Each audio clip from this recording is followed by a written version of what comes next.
Hi everyone, how was your week? With the theme song of Hunger Games, we will begin the trailer for session 3. Well, in this trailer, I will briefly introduce the key points of this session. So, as you can see, we have several objectives in this session, which include revision of the key notions in the first two sections and further understanding of positioning theory, as well as the introduction of binary categories and misrecognition and symbolic violence. And after studying more about the theories that you can use to analyze the social values in the SGM framework, we will have hands-on experience with analysis on Hunger Games 1. So these are the two key points in this trailer. Now let's come to key concept 1. So basically it's about binary oppositions. Binary oppositions is what Levi Strauss has found about myths in 1968. He claims that in a great variety of myths, there is a commonality or a similarity, which is the construction of binary oppositions. So in the storylines, there are often two entirely different groups. For example, culture versus nature, men versus women. So men are entirely different from women as constructs by many myths. And also good versus bad or good versus evil. So just think about the angels or the devils in a lot of myths. You can see that in myths there are a lot of binary oppositions. Well, so what can we draw from binary oppositions, or what are the insights from this very notion? We consider that actually binary construction of self and other is the effect of imperialism and colonialism. Well, you may say that imperialism and colonialism are really outdated. They are no longer relevant to our present day life. Well, this is probably not true, because we can still see the cultural effects of the imperialist history or the colonial history, which is the binary construction of self and other. What does it mean by binary construction of self and other?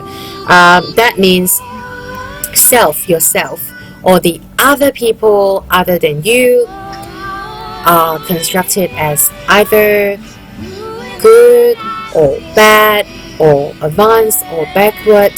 So self, I mean the people from the same social group as you are constructed as entirely different from people who come from a different background.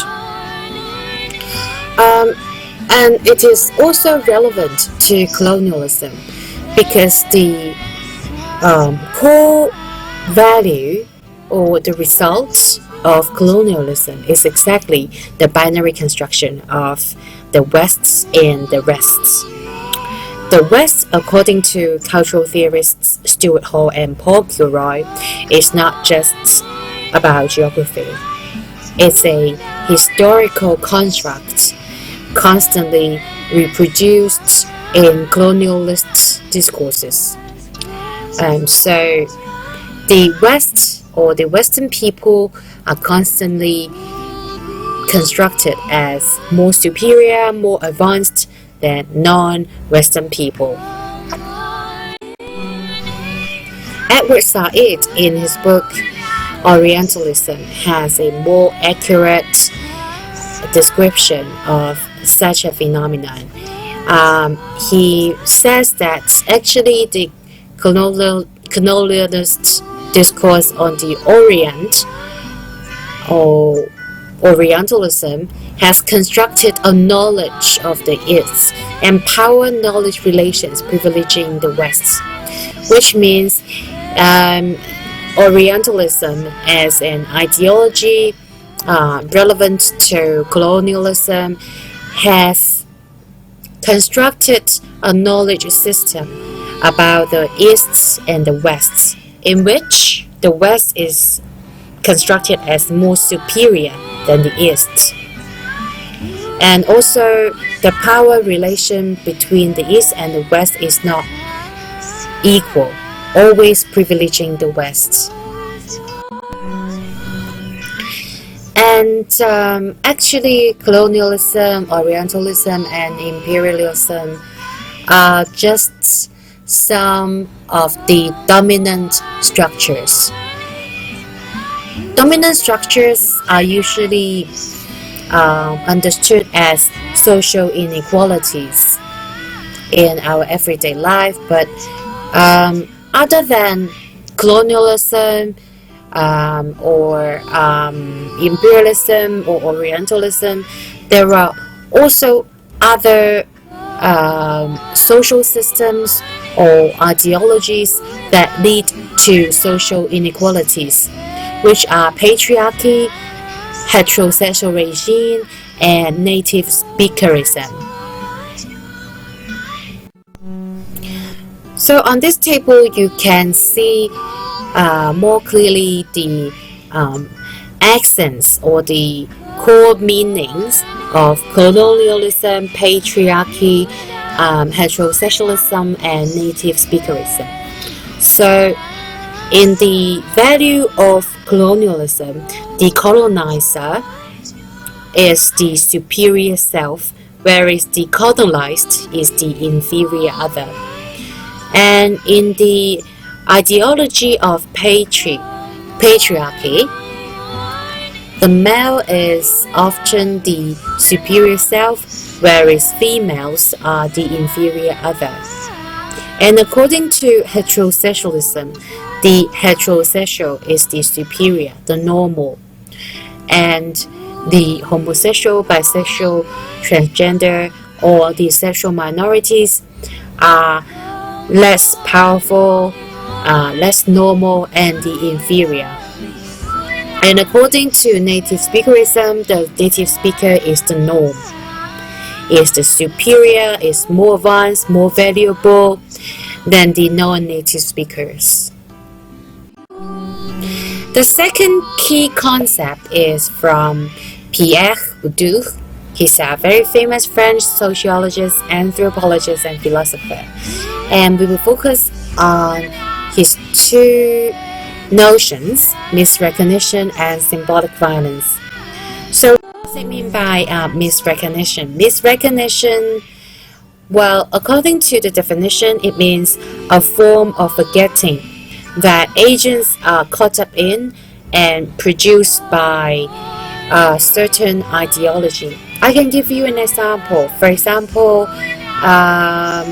a woman who is caught up in misrecognition of the dominant beauty standard of the society would think herself to be very fat even if she is underweight, and she would also pressure the women around her to keep fit every day. So this is an example of misrecognition. Misrecognition is the key to what Bourdieu calls the function of symbolic violence. The symbolic violence, according to the definition, is the violence which is exercised upon a social agent with his or her complicity. So, in other words, the individuals are subjected to forms of violence or different varieties of dominant structures, but they are not aware of it. In addition, they will also contribute to the construction or reproduction of social inequalities and dominant structures. So this is what it means by symbolic violence. Well, this is the very brief introduction of the key notions in section 3. We will have more time to explore the key three notions and using them to analyze Hunger Games. So, looking forward to seeing you this Wednesday. Bye!